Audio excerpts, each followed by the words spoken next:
This is a story about how I overcame my childhood, the burden of my childhood pain, and went on to lead a emotionally healthy life. Until I was, pardon me? Louder. Oh, Yeah. okay, thank you. Until I was 30, all I knew about myself, what was most evident for me, was that I was emotionally frozen. I was out of contact with my feelings, and I was rigid. There was kind of a flatness about me, almost a deadness. But I didn't want to live that way. And I started looking for answers to what was not right about me. This led me to a book by a psychologist whose name was Arthur Janoff. And Janoff had a gift for describing buried childhood pain and the heavy, life-draining burden that pain was if people left it buried and did not bring it up to the light for healing. I was taken by this because he was describing me.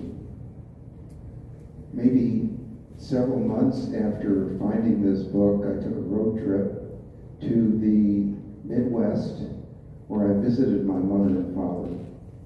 When I arrived, they were clearly distant from me, emotionally distant.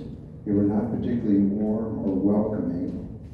And once again, I left after a week, once again, feeling disappointed, kind of depressed, and despondent about what I had finally seen was the price I paid for my upbringing, who I was. On the drive back to Tucson, I stopped by a highway rest stop, and as I'm driving by, I see a lonely-looking, forlorn little boy, maybe 7 or 8 years old, and his energy of loneliness and sadness was so strong, it resonated with mine. And I felt a deep sadness in my tummy, something I had never allowed myself to feel before. I drove on to the end of the rest stop where I found a secluded place to park and waited for a few minutes before I started weeping my grief about what had happened to me. After this weeping subsided and I calmed down, I realized that this is what the psychologist Janoff had been talking about. There was a way out of one's buried childhood pain. I had just experienced a very small piece of that, and it gave me hope. So when I got back to Tucson, I started what I would call an emotional reclamation project of bringing up as best I could the childhood pain that I was feeling with the help of this breakthrough at that rest stop.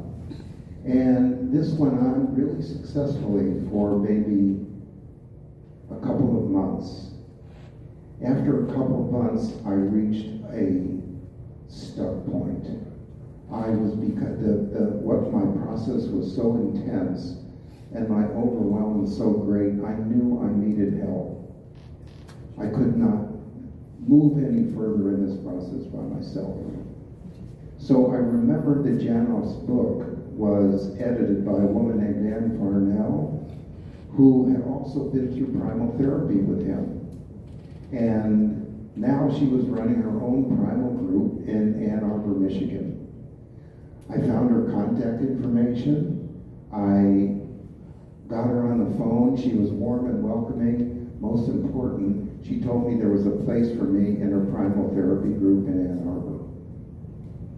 2 weeks later, I was on the road again to Ann Arbor, Michigan, to enter primal therapy.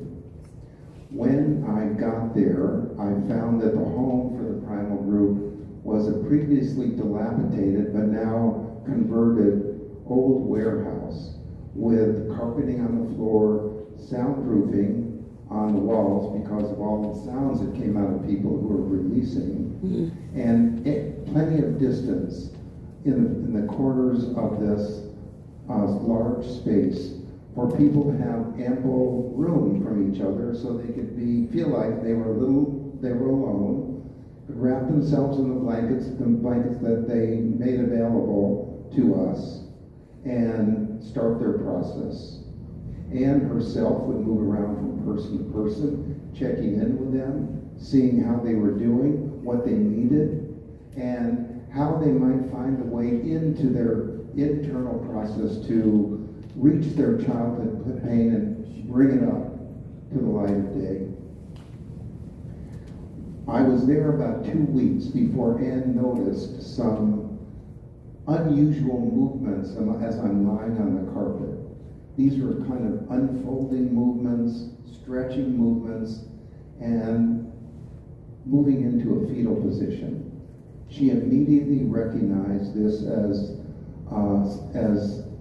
someone who was starting to move through a rebirthing process. And my rebirthing process was difficult in many ways because my mother and I went through a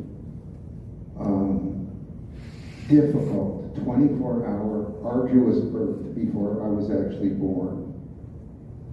The most difficult part of this process for me was toward the end when I was getting close and I lost contact with my mother.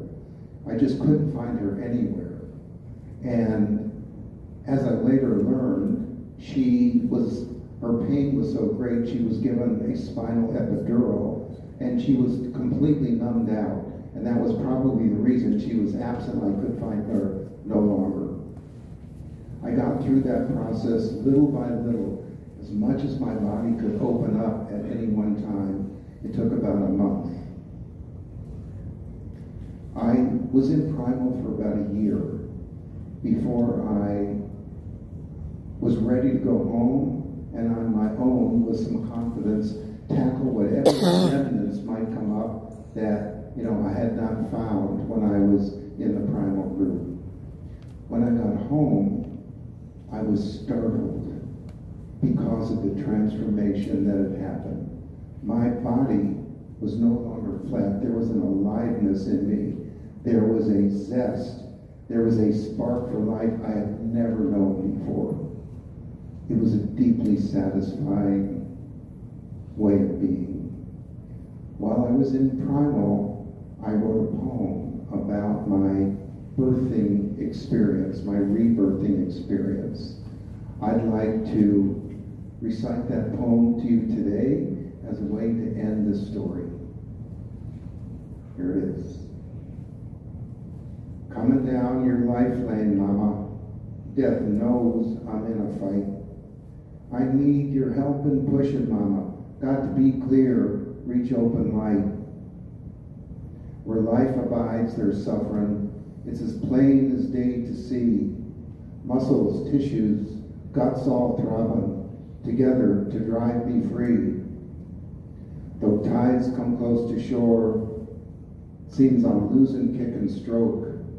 Feeling like you left me, Mama. My aching back's near torn, near broke.